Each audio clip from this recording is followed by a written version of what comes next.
Un crash boursier, c'est une chute brutale, soudaine et généralisée des marchés financiers. Généralement sur une très courte période, souvent une journée ou deux, il se distingue d'une simple correction ou d'un bear market progressif par les choses suivantes. Son intensité, on parle souvent de moins 10%, moins 15% ou plus en une seule séance. Sa rapidité, en quelques heures, parfois même en quelques minutes, les marchés perdent des milliards. Son effet psychologique, il est souvent alimenté par la panique, des ventes en chaîne, des ventes dominos, des effets dominos et des réactions totalement irrationnelles. Et sa portée, il peut rapidement se répandre à l'échelle mondiale comme un virus financier ou comme un virus informatique. Bon, si on parle de l'intensité et si on part du principe qu'entre mercredi dernier et les extrêmes bas de ce matin, on perdait 15% sur le S&P, on y est. Si on parle de la rapidité, on a perdu 6600 milliards sur la semaine dernière et 2000 milliards rien que cette nuit, au hors bourse. Je crois que c'est goal. L'effet psychologique et la panique à voir la tronche du VIX ce matin et des titres des journaux, on est au bord de l'apoplexie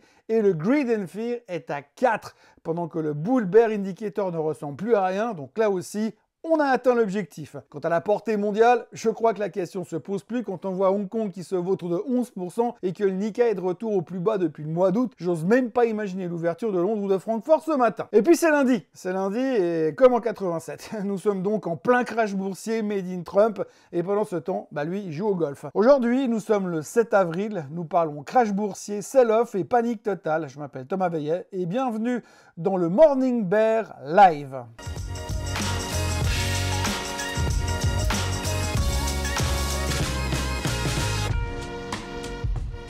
Les financiers du monde entier s'attendaient à un début de semaine plutôt calme, il faut le reconnaître. Le recul du week-end étant censé apporter un peu de réflexion à tout le monde, histoire de se reconstruire, de prendre de la distance et de se dire que finalement, c'est quand même pas cher Nvidia à 94$ et Apple à 187 et que c'était quand même débile de paniquer comme ça pour quelques pourcents de tarifs en plus. Eh ben, c'était sans compter Trump et sans compter la psychologie de marché. En me levant à 3h du matin, pour être sûr de rien rater, je tombe sur les premiers rapports de la nuit et c'est la panique totale. On reproche tout à tout le monde, mais on reproche surtout le fait qu'il n'y a pas eu d'arrangement sur les tarifs durant le week-end, sans compter que Trump sait toujours trouver les mots qui font plaisir. 38 ans plus tard, le Black Monday est encore une fois de retour parmi nous. Alors pour être franc avec vous, ce matin j'avais pour intention de revenir un peu sur ce qui s'était passé la semaine dernière, d'essayer de prendre les choses avec philosophie et de se dire que c'était peut-être l'opportunité de profiter de faire les soldes. Je voulais revenir sur les chiffres de l'emploi qui étaient meilleurs que prévu vendredi dernier et je voulais aussi vous résumer le fait que Powell n'a rien apporté de plus, si ce n'est que pour l'instant, pour lui, il est important et urgent d'attendre. On dirait d'ailleurs qu'il applique la politique du Conseil fédéral helvétique, la discrétion à l'extrême. Jérôme Powell a tout de même ajouté que les hausses de tarifs vont être plus grandes que prévu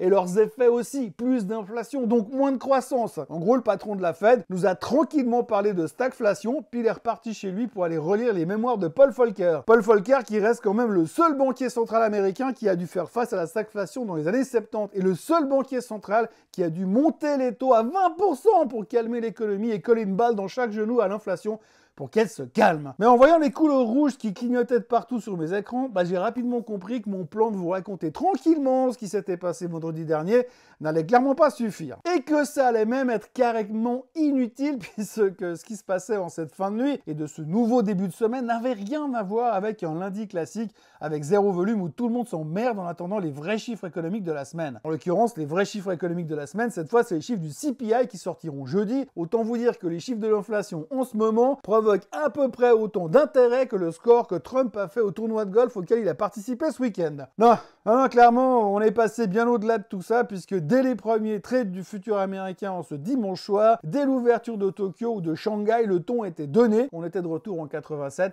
Ce fameux lundi noir. Nous sommes donc en 1987. Les marchés actions sont en pleine euphorie depuis 2 ans. Le Dow Jones a gagné plus de 40% entre janvier et août.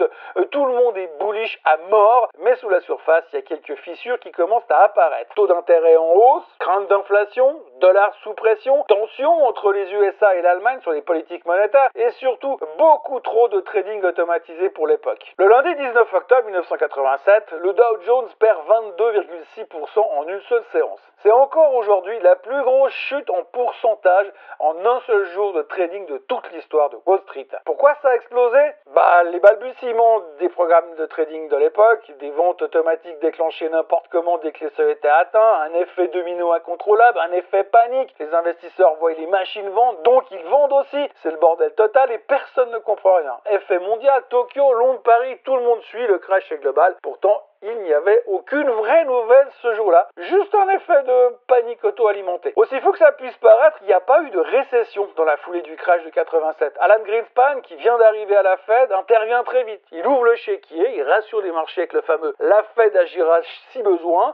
Certains pensent d'ailleurs que c'est la naissance du fameux put de la Fed. Alors je vous préviens tout de suite, Powell a l'air tellement éteint en ce moment que je suis pas sûr qu'il vienne tout de suite agir aussi vite que ses pairs l'ont fait en 87. Toujours est-il qu'en 1987, le marché mettra 2 ans avant de revenir au niveau d'avant-crash. En résumé, ce fut un crash brutal, sans raison fondamentale, déclenché par des algos primitifs et amplifié par la panique, un choc mondial, mais une récession évitée grâce à une Fed réactive. Pas comme aujourd'hui. Alors, vous allez certainement vous demander pourquoi je vous parle de ça. Ça fait aucun sens, il n'y a aucune similitude. Nous avons appris de nos erreurs en inventant le concept des circuit breakers qui se déclenchent à partir d'un certain seuil et qui ferment les bourses pour nous laisser réfléchir. Et que finalement, la seule chose qui est pareille, c'est le fait que les taux soient relativement élevés. Pas en hausse, mais on pourrait et on aimerait les voir plus bas. Ok, l'inflation est aussi un problème, comme en 87. Mais par contre, cette fois, les USA ne sont pas fâchés avec l'Allemagne. Bon, d'accord, ils sont fâchés avec tout le monde. Et puis comme nous sommes un lundi, je voulais remettre un peu de contexte, histoire que l'on sache de quoi on parle, puisqu'on va inévitablement parler de lundi noir, en ce lundi qui est plutôt très rouge à l'instant où je vous parle. Cette nuit, lorsque les futurs américains ont ouvert, le S&P 500 était en baisse de près de 5%. Si on fait le total depuis l'annonce des tarifs mercredi dernier, nous étions à moins 14,5% de baisse sur l'indice américain.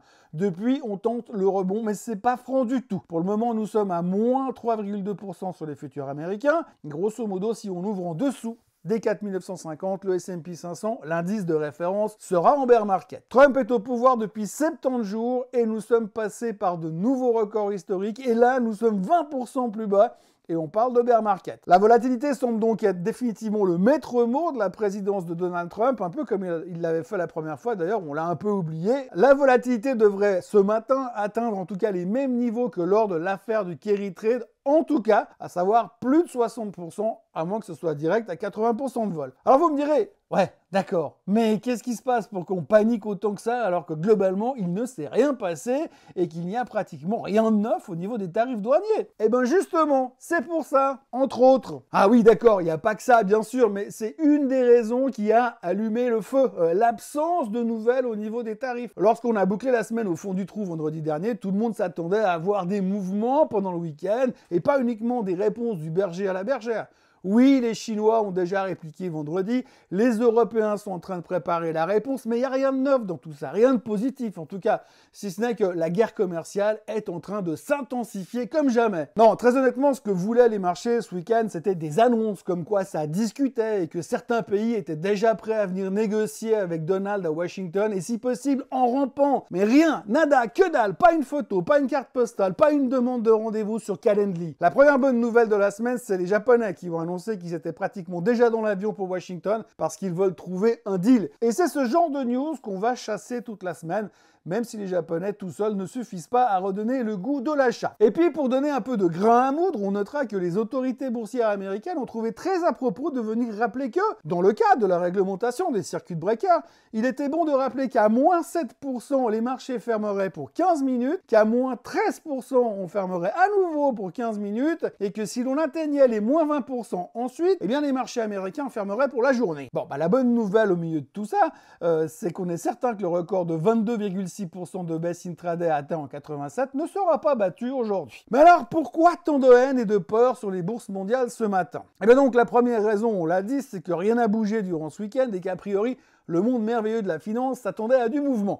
Trump est allé jouer au golf tout le week-end et globalement, il ne s'est rien passé et ça n'a pas plu au marché. Mais ça n'était que le début, parce qu'en début de soirée, alors que le président de tous les Américains rentrait chez lui à la Maison-Blanche, en avion, en Air Force One, il a déclaré, alors qu'on lui demandait ce qu'il pensait du crash boursier en cours, ah oui, parce que ça j'ai oublié de vous dire, depuis hier soir on parle plus de correction, on parle plus de bear market ou de sell-off, on parle de crash. C'est quand même bien plus classe et ça fait beaucoup plus peur. Donc alors qu'on lui demandait ce qu'il pensait du crash boursier en cours, le président a répondu « Je ne veux pas que les marchés baissent, mais il faut parfois prendre des médicaments pour se soigner. » Ce qui sous-entend qu'il va peut-être falloir serrer les fesses un peu plus de 24 heures pour guérir l'économie américaine et faire remonter les marchés. C'est en tous les cas ce que les experts en interprétation qui vivent à Wall Street ont compris des paroles de Trump. Dans la foulée, il a également dit qu'il ne signerait pas le moindre deal avec la Chine tant que le problème du déficit commercial entre les deux pays ne serait pas réglé, ce qui justifiait probablement la tôle du marché chinois très tôt ce matin. À l'heure actuelle, le Hang Seng plonge de 11% et Shanghai recule de près de 6%. C'est le bain de sang, il n'y a pas d'autre terme. Alors pendant un moment, il y a même l'or qui est repassé sous les 3000, juste avant qu'on se rappelle quand même que c'est à peu près la seule valeur refuge qui nous reste, vu que le Bitcoin est aussi passé sous les 80 000 et qui se traite aujourd'hui à 78 000 $. Le pétrole est à 60 $ et personne ne voit le bon côté des choses. Avec le prix de l'essence qui va baisser, ça va bientôt coûter moins cher de rouler qu'un V8 biturbo plutôt qu'avec une voiture électrique fabriquée par Elon Musk. Sans compter que, socialement parlant, c'est tellement moche de rouler en Tesla que le choix va s'imposer de lui-même. Bon. En résumé, on est en train de se faire laminer dans les marchés. C'est la panique, le lundi noir, la volatilité s'envole et on va tous mourir.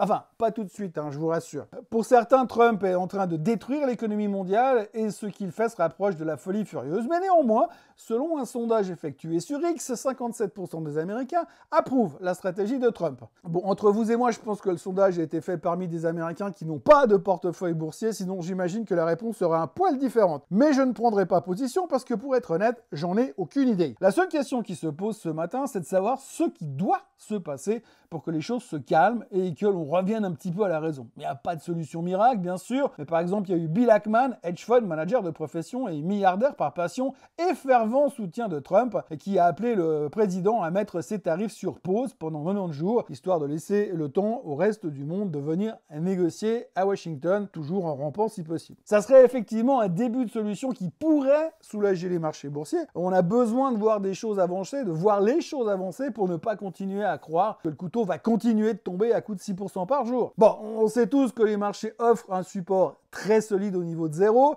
et qu'il est peu probable que les indices commencent à traiter en négatif, mais comme visiblement on a quand même réussi à le faire à l'époque du Covid sur le baril de pétrole, on n'a pas forcément envie d'aller vérifier si on est capable de le faire sur les actions également. Autrement, l'autre question qui se pose est de savoir à quel moment il faudra venir remettre les pieds dans le marché et s'il faut le faire. Avec un peu de rationalité, on sait que ça finit toujours par remonter. Même le Japon a battu des records historiques après plus de 30 ans de disette. Il y a donc toujours des raisons d'espérer. Aujourd'hui, la panique dans laquelle nous sommes ressemble fortement à de la capitulation à un jour près, ce mot magique que l'on cherche lors de chaque correction boursière, lorsque la volatilité explose, lorsque plus personne ne sait quoi faire et que tout le monde veut juste liquider toutes ses positions pour ne plus avoir besoin de subir cette couleur rouge qui fait mal aux yeux jour après jour. C'est cette zone-là, très précisément, qu'on va commencer à chercher. Une volatilité qui approche les 60%, des théories catastrophistes qui viennent de tous les côtés et les médias mainstream qui se foutent totalement de ce qui se passe sur les marchés boursiers le reste de l'année, mais qui se réveillent quand ils sentent l'odeur du sang. Oui, parce qu'il faut quand même reconnaître que c'est vachement plus vendeur quand tout va mal que quand tout va bien. Personnellement, je mesure le fond du trou lorsque la radio ou la télévision suisse romande me téléphone pour savoir ce que je pense de ce qui se passe. Ça a toujours plutôt pas mal fonctionné et en tout dernier ressort, je prends le taxi. Si le chauffeur a une opinion sur le crash boursier en cours, j'achète. Voilà, nous sommes donc en mode Black Monday et il n'y a pas une nouvelle macro qui a passé le filtre. Pas une nouvelle tout court. Rien ne se passe nulle part dans le monde qui est plus digne d'intérêt que le crash du moment. Pourtant, cette semaine, il faudra quand même noter qu'il y a le CPI, mais peu importe le chiffre, peu importe le chiffre, tout le monde dira que c'est irrelevant étant donné ce qui se passe dans l'économie et dans le système des tarifs mondiaux. Et puis, comme personne n'en parle, eh bien, on notera quand même qu'en fin de semaine, on aura les chiffres trimestriels des banques et que ce sera officiellement le début de la saison des résultats. Alors, je sais bien que tout le monde s'en fout à l'heure actuelle, mais quand même, JP Morgan, qui publiera ses chiffres le 11 avril, a tout de même perdu 25% depuis le 20 février. Alors, je veux bien croire que les tarifs, c'est la merde, mais quand même, lors des chiffres du trimestre précédent, on nous disait que si on n'avait pas de bancaire, on était profondément débile. Et là, à 30% plus bas, on est quoi exactement? Bref, tout ça pour vous dire que ce matin, on peut parler de tout ce qu'on veut, faire tous les scénarios qu'on veut. Il suffira d'une nouvelle comme quoi Xi Jinping est en train de prendre l'avion pour Washington ou d'un moratoire de 30 jours pour les tarifs pour que le vent change de direction à la vitesse de la lumière. J'ai comme l'impression qu'on n'a pas tout à fait fini de rire encore. Mais une chose est sûre, pour moi, la bonne nouvelle, c'est que si on est de retour en 87, j'ai de nouveau 16 ans. Oui, parce que j'étais déjà dans une banque en 87, et il y avait déjà des gens qui venaient réclamer leur argent au guichet en pleine panique. J'ai presque l'impression que la boucle est bouclée ce matin. Pourtant, c'est simplement un nouveau chapitre qui s'ouvre. En attendant, Nvidia devrait ouvrir en baisse de 9%, et dorénavant, les marchés US ont effacé 13 000 milliards de market cap. Dire que dans ma vidéo du week-end, je parlais seulement de 11 000 milliards. Tout va beaucoup trop vite. En tous les cas, bonne chance pour cette journée qui pourrait rester dans les annales. On notera quand même que selon le Stock Almanac, le Stock Trader Almanac, depuis les années 50, il n'y a eu que 3 occasions où le S&P 500 a subi une baisse de plus de 10% sur 2 jours, octobre 87, novembre 2008 et mars 2020. Reste plus qu'à espérer qu'avril 2025 ne soit pas le prochain sur la liste. On se voit demain pour avoir la réponse. Et puis, je précise encore que demain, je vais aussi vous offrir 2 vidéos supplémentaires. Je vous ai concocté 2 vidéos qui sont le fruit d'une réflexion profonde. Enfin, d'une réflexion tout court. C'est déjà pas mal. Il y aura donc 2 vidéos, une qui s'intitule « Et si Trump avait raison ?» et l'autre prendra le contre-pied de la première et se nommera « Trump se plante-t-il complètement ?» Comme ça, le débat sera ouvert et ça apportera un peu d'eau au moulin du crash boursier que nous sommes en train de vivre. D'ici là, n'oubliez pas de vous abonner à la chaîne Swissquote en français. Aujourd'hui, on va franchir la barrière fatidique des 50 000 followers et je vous dirai merci demain avec l'art et la manière. Et n'oubliez pas, bien sûr, de liker cette vidéo, de la partager, d'en parler autour de vous et de laisser vos commentaires pour me dire combien vous êtes fan de Trump et de ce qu'il est en train de faire. Très belle journée à tous, quand même, et à demain pour 3 vidéos sur la même journée. Bye bye.